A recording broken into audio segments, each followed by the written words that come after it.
Wonders of Nature, written by Gerald Ryan. Introduction. The world is full of interesting animals. Some animals look strange or have special skills. Let's look at some of these wonders of nature. Archfish. Archfish spill water at bugs.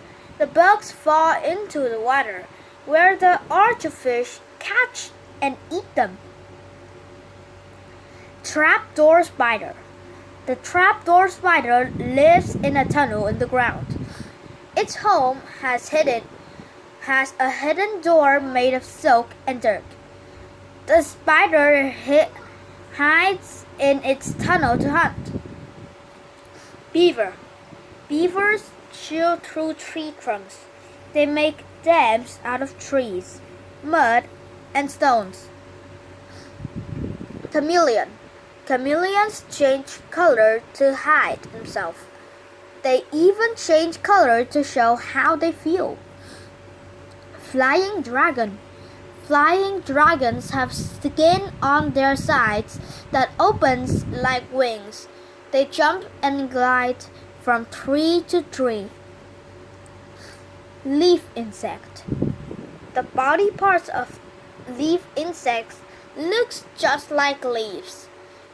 These animals blend in very well with real leaves on trees. Leaf rolling weevil. The female leaf rolling weevil rolls a leaf into a cone. She lays her egg inside the cone. The leaf hides and protects her eggs. Praying mantis. The praying mantis holds its front leg in a praying position. A mantis has 5 eyes to help it hunt for food. Mole. Moles dig tunnels to find and eat worms. These animals have tiny eyes, but they are not blind. Sea dragon. Sea dragons are small fish. They look like ocean plants. Their leafy parts helps them catch food and hide from enemies. Conclusion. Interesting animals come in many shapes and sizes. They are all wonders of nature.